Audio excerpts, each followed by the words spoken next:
C'est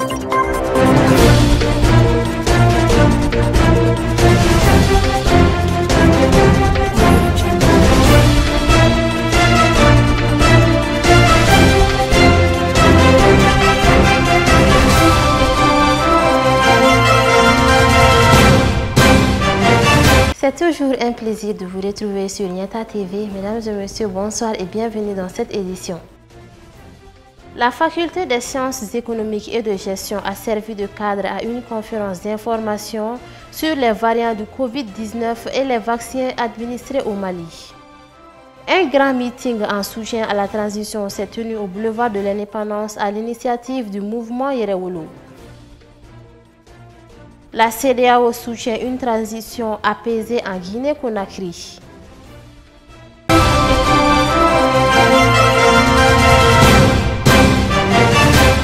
Une fois de plus, bonsoir et bienvenue dans cette édition. Comme je vous en parlais dans les titres, l'Académie des sciences du Mali a organisé ce matin une conférence de presse pour mieux informer les étudiants sur les variants du Covid-19 et sur les vaccins administrés au Mali. Cette cérémonie s'est déroulée dans la grande salle de la Faculté des sciences économiques et de gestion. C'était en présence du ministre de la Santé et du Développement social et du ministre de l'Enseignement supérieur et de la Recherche scientifique. Suivons le reportage. Pour mieux sensibiliser les étudiants sur la pandémie du coronavirus, des projections ont été faites afin de montrer la gravité de la maladie. Bon, j'ai d'abord présenté le virus responsable de la maladie, qui est un petit virus très dangereux. J'ai présenté aussi l'ampleur de la maladie dans le monde entier, avec plus de 240 millions de cas et plus de 4 millions, presque de 5 millions de décès, presque 5 millions de décès, qui est vraiment un chiffre extrêmement élevé. Et j'ai montré aussi que des vaccins contre cette affection existent, basés sur l'expérience que les uns et les autres ont eue en gérant les épidémies précédentes, notamment celle due au SARS et celle due à Ebola.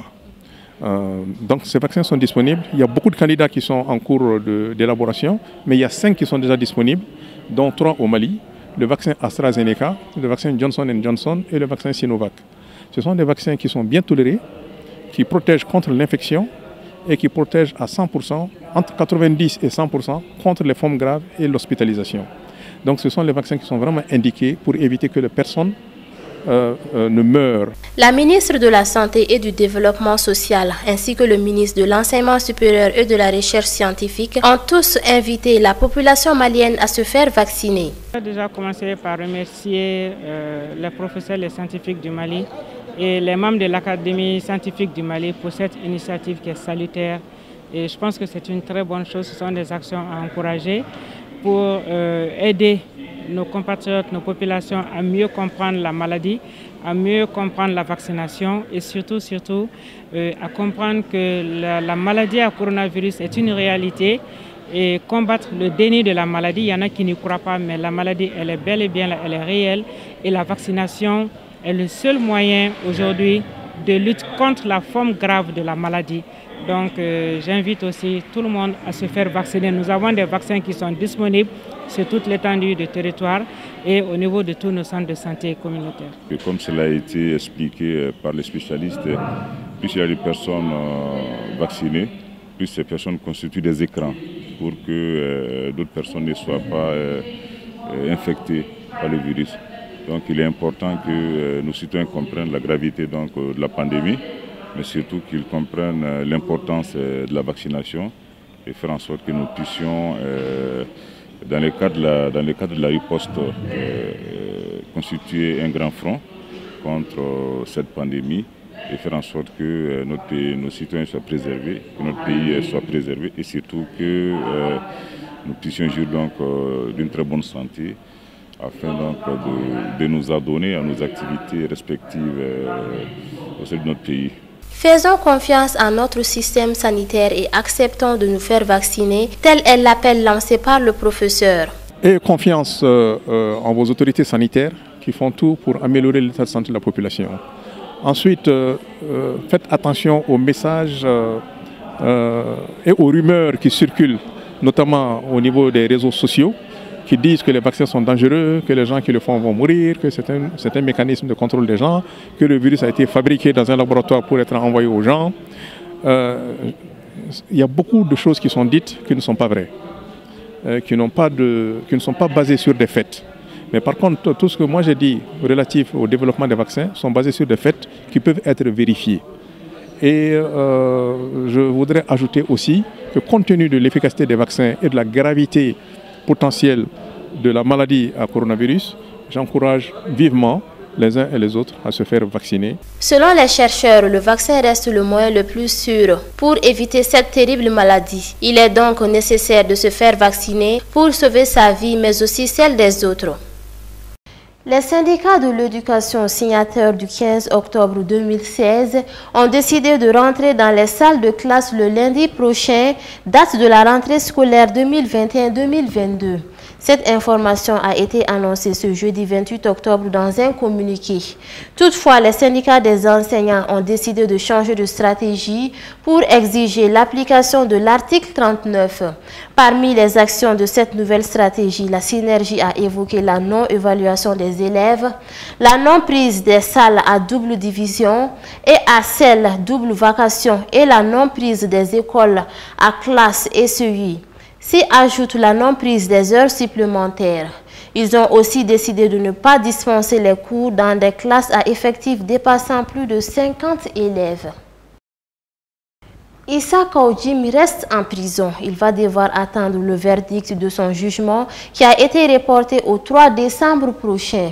Au cours de l'audience qui a duré près de 3 heures, le ministère public dirigé par le procureur de la République et de ses 2 substituts, dans son réquisitoire a requis 3 mois de prison ferme contre le prévenu jugé en flagrant délit d'atteinte au crédit de l'État et troubles graves à l'ordre public.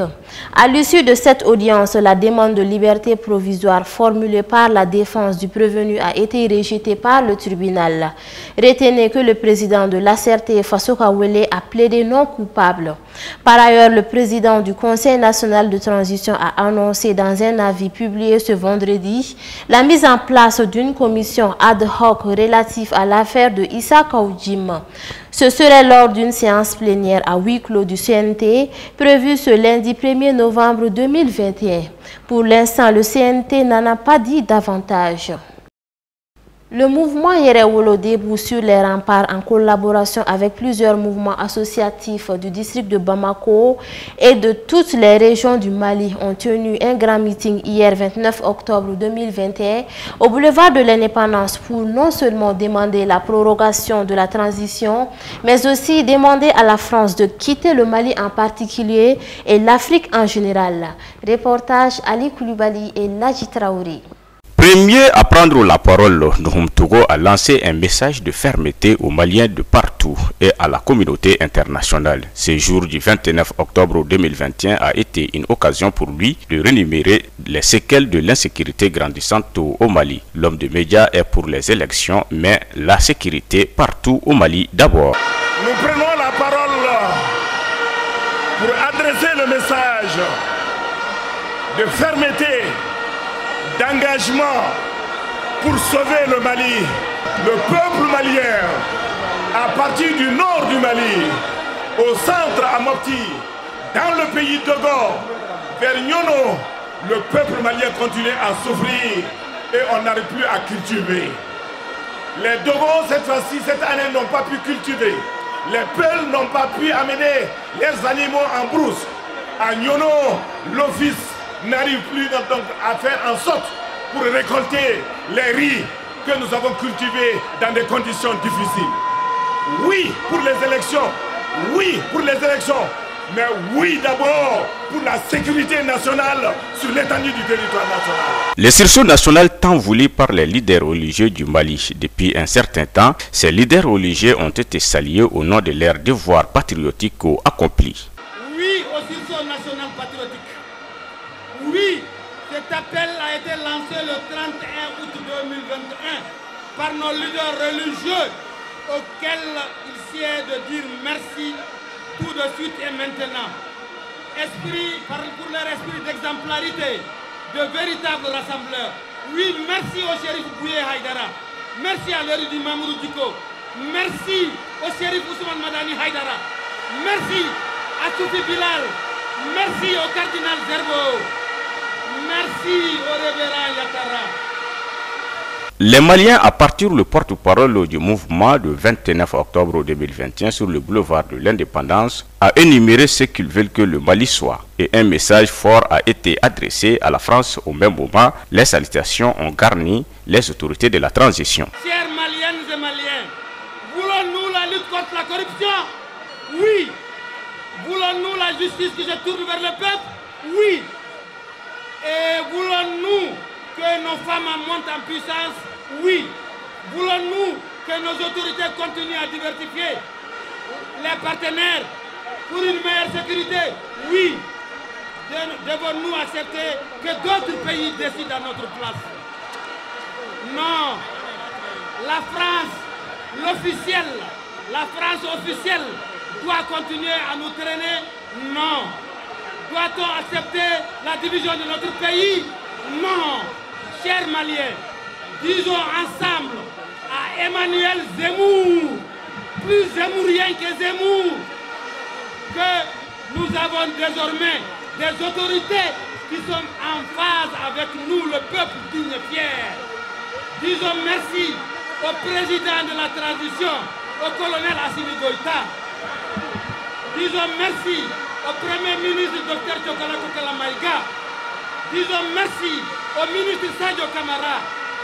Disons merci au ministre Ikassa Maïga.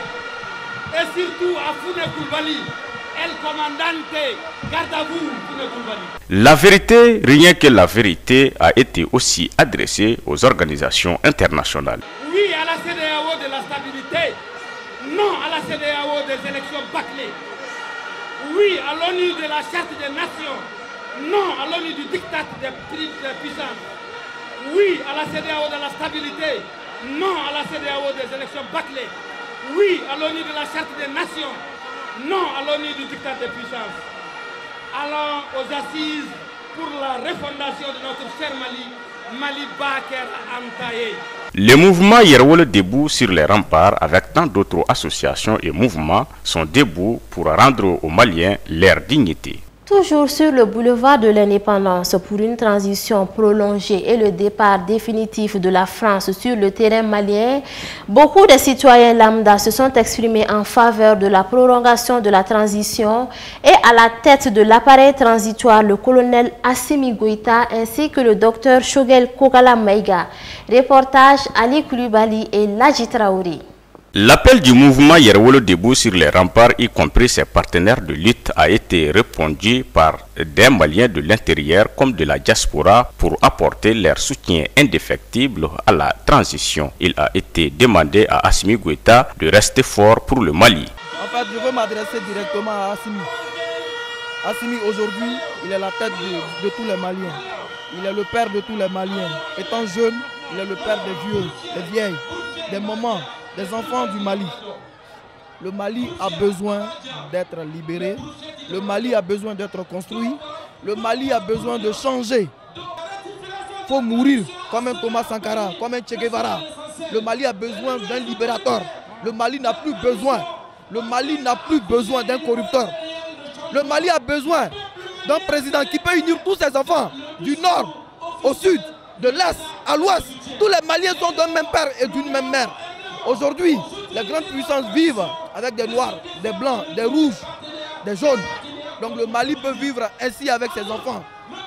Le Mali a besoin d'être construit. Le Mali ne se limite pas de Bamako à Ségou. Le Mali, c'est jusqu'à Kidal.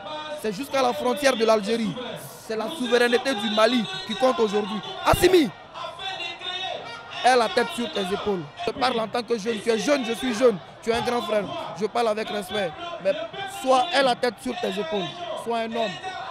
Dis des vérités où ces vérités doivent être dites. Le Mali a besoin d'être construit. Le Mali a besoin d'être construit. Le Mali a besoin d'être construit. C'est ce que j'ai à dire. Aujourd'hui, ce que nous avons à dire à tous les peuples maliens, c'est ce que Assimi a dit. Le jour qu'il a été investi sur la transition, la chef de la transition, il a dit, s'il a reçu au pouvoir, c'est le jeune. Donc nous les jeunes, nous pouvons les laisser faire, aller le Mali où il va. Si le Mali va périr, c'est nous qui va périr avec le Mali. Donc le Mali est indivisible. Le Mali va faire une transition obligatoire qui est au moment important de notre histoire. Donc cette transition, c'est à notre volonté, ce n'est pas une force. C'est la volonté du peuple qui veut agir de la bonne manière. Parce que nous pouvons faire une élection perturbée. Une élection qui est perturbable, c'est une élection qui va donner toujours avec des mauvaises conséquences comme nous y sommes aujourd'hui. Donc le problème, ce n'est pas l'élection. Le problème, c'est nettoyer d'abord le Mali. C'est donner le Mali à ce qu'il est. Le Mali, on est fiers du Mali. Pourquoi? Le Mali, c'est nous, c'est vous, c'est les médias, c'est l'ensemble de la population au Mali qui se trouve aujourd'hui. Si vous voyez le monde se trouve aujourd'hui, parce que c'est pour soutenir la transition, il n'y a pas la politique. La politique, c'est fait d'abord par la population. Et la population, c'est les citoyens. Si les citoyens veulent le pouvoir avance, alors nous allons avancer avec ça. Ça, on n'a pas de mots à dire, on n'a pas de lâche à nous. Nos mamans et les jeunes filles n'ont pas resté en marge de cette grande mobilisation. Toutes se sont mobilisées pour une transition prolongée. Selon elle, Assimi Goïta et Choguel sont la solution pour le Mali. Je suis comblée, je n'ai même pas de mots pour déterminer cette journée. Parce que c'est ce qu'on attendait. Et on a tellement lutté. Moi, je viens de la diaspora Europe-France. Donc, tout le monde a vu comment on a lutté dans la diaspora pour ce changement. Enfin, ce jour arrivé, je ne peux être que vraiment... J'ai les larmes aux yeux, je ne peux pas pleurer, mais j'ai les larmes, j'ai la gorge mouillée. Vraiment, je demande à tous les Maliens de soutenir cette transition. Parce que si on veut le changement, si nous voulons vraiment notre indépendance, c'est aujourd'hui, c'est maintenant ou jamais. Si nous voulons un Mali libre, un Mali démocrate, un Mali uni, un nouveau Mali, le nouveau Malikoura, impunité zéro, l'avancement de ce Mali, tout le monde doit être uni derrière cette transition. Je demande à tous les Maliens et Maliennes, jeunesse comme vieux, de s'unir derrière cette transition. On veut du changement aussi, principalement les élèves et les étudiants, parce qu'il y a tellement de chômage au Mali actuellement. Nous, on a tellement travaillé, on a tellement étudié, mais maintenant, il y a tellement de chômage au Mali. Nous voulons que Assimi Goïta vienne nous aider concernant les enfants et les étudiants aussi, pour qu'il y aura du changement et en même temps de donner du travail aux étudiants et les enfants. Aujourd'hui, pour défendre nos femmes et la transition. Et nous ne voulons pas une élection banale et bâclée. Vraiment. Aujourd'hui, on est là pour défendre la transition. Nous voulons la prolongation de la transition jusqu'à nouvel ordre. Parce qu'il faut que le Mali soit libre pour qu'il y ait une transition libre et transparente. Moi, je suis Mme Magassa Sama Koulibaly, la présidente de l'association Faso Dambé. Je suis la présidente de l'association Faso Dambé. Faso Dambé veut que la transition soit prolongée et que le Mali soit libre. De montrer à la communauté internationale que le Mali c'est pour les Maliens et nous sommes debout. Pas question de faire un demi-tour. Je profite de cette occasion pour saluer l'Afrique Média qui soutient nuit et jour les Maliens et l'Afrique.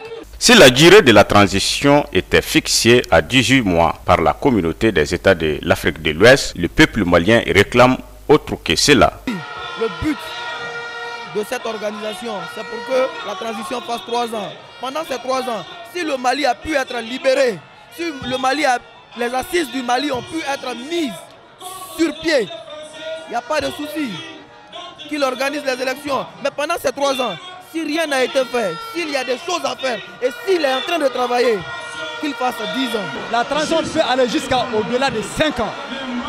Mais nous sommes des intellectuels, nous sommes dans un pays où nous voulons donner les réformes de l'État constitutionnel. Donc il faut préalablement donner de temps à temps. Ça c'est 3 ans au minimum. C'est juste pour connaître un peu l'impact que peut donner la société à sa valeur. Si nous avons su que les musulmans sont là depuis quelle année? La France est là, ça fait combien d'années? La France est là pour sauver les Mali pendant combien d'années sont là? Ça fait 8 ans, non? Mais est-ce que c'était dans l'accord? C'était pas dans l'accord. Mais on nous fait croire à illusion. Le Mali, c'est nous d'aujourd'hui et c'est nous demain. La transition est là jusqu'à ce qu'on peut donner la valeur du Mali, la dignité du Mali. C'est que la valeur intersecte, c'est quoi? C'est donner le Mali à ceux qui aient des droits. Si je parle à mon nom propre, en tant que malienne, en tant que diaspora, moi je donne 10 ans. Pourquoi je donne 10 ans? Oui, je vais argumenter. Parce que ça fait combien d'années que le Mali est dans la main des politiciens? Pourquoi on en est là aujourd'hui? Pourquoi tous les Maliens sont là aujourd'hui? C'est pas pour rien. C'est parce que nous voulons, nous attendons quelque chose. Et cette chose-là, c'est quoi? C'est sortir ce Mali-là dans ces pétrins, dans cette gouffre. Pour qu'on puisse être respecté par la nation, il faut d'abord qu'on se respecte nous-mêmes. Pour qu'on puisse être considéré par la nation, il faut qu'on se donne cette considération à nous-mêmes. Et cette considération-là, on le doit au peuple malien, à nos gouvernements. Je suis fier d'être là aujourd'hui, je suis fier de mon gouvernement de transition. À savoir que le Mali est un pays indépendant depuis 1960. Alors, un pays souverain est un État qui est censé mettre en application les recommandations de son peuple. Est-ce ce que veut Assimi Goïta et Choguel Kalamaïga. Maintenant, place à l'actualité internationale. Au terme d'une mission de 3 jours en Guinée, une délégation de la CEDEAO conduite par le président de la commission, Jean-Claude Kazibourou, a assuré son soutien à Conakry pour une transition apaisée et inclusive. Le pays a vu une junte militaire prendre le pouvoir le 5 septembre en renversant Alpha Condé au pouvoir depuis 2010. La junte a justifié son putsch en dénonçant la corruption érigée en système de gouvernement, la gabegie et l'instrumentalisation de la justice entre autres. Les échanges entre les émissaires de la CEDEAO et les autorités de la transition guinéenne ont été fructueux et il faut les saluer selon le président de la commission, Jean-Claude Kazibourou. Nous avons noté que des progrès ont été consentis. La charte de la transition a été adoptée. Elle a même anticipé déjà sur ce que la CEDEAO avait examiné et nous avons vu que les différents organes de la transition se mettent en place. Un premier ministre civil a été nommé, le gouvernement se met peu à peu en place. Le Conseil national de la transition verra bientôt le jour. Les États-Unis ont engagé des ressources supplémentaires au Sahel pour soutenir les efforts de lutte contre le terrorisme menés par la France. C'est ce qu'ont annoncé le président américain et le président français dans un communiqué commun à l'issue de leur entretien à Rome vendredi 29 octobre en marge du G20. La promesse de Joe Biden à Emmanuel Macron formulée en septembre se concrétise. Le 22 septembre dernier, Joe Biden avait promis à Emmanuel Macron d'accroître la coopération avec la France au Sahel. Le président américain souhaitait alors apaiser le différend provoqué par la crise des sous-marins français, dont Washington avait fait échouer la vente à l'Australie en signant un partenariat avec Canberra. Joe Biden semble donner corps à sa promesse en ouvrant le porte-monnaie. Au moins 16 civils ont été tués en Ituri, dans le nord-est de la République démocratique du Congo, dans des attaques menées par des milices, a-t-on appris auprès d'un groupe d'experts internationaux et de l'armée. Au moins 14 civils ont été tués ce matin à Jina, lors d'une incursion des Codeco, URDPC et ALC, a indiqué sur Twitter le baromètre sécuritaire de Kivu. Ces groupes ont également attaqué la localité de Nizi, a ajouté le KST, initiative conjointe de l'ONG Human Rights Watch et du groupe d'études sur le Congo, rattaché à l'université de New York. L'attaque a duré plusieurs heures, de 4 heures jusqu'à vers 11 heures, lorsque les forces armées de la RDC ont pu reprendre le contrôle de ces deux localités, a précisé à l'AFP un des experts qui n'a pas voulu être cité. Une crise diplomatique a éclaté entre l'Arabie Saoudite et le Liban après des propos du ministre de l'Information libanais, Georges Kordahi, critiquant la guerre au Yémen un mois avant sa nomination au gouvernement. Riyad a rappelé vendredi son ambassadeur à Beyrouth et a donné 48 heures à l'ambassadeur du Liban pour quitter le royaume. Les autorités saoudiennes ont aussi annoncé la suspension des échanges commerciaux entre les deux pays. Les dirigeants libanais ont réagi timidement à la mesure inédite dans les annales diplomatiques des deux pays. Le premier ministre Najib Mikati a regretté profondément la décision du royaume. Il a espéré une reconsidération de cette mesure et réaffirmé son regret ferme et catégorique de tout ce qui nuit aux relations fraternelles profondes avec le royaume. Voilà, c'est l'essentiel de cette édition d'information. Merci à vous de l'avoir suivi. Très bonne suite de programme et qu'Allah ramène la paix dans notre pays. Bonne soirée.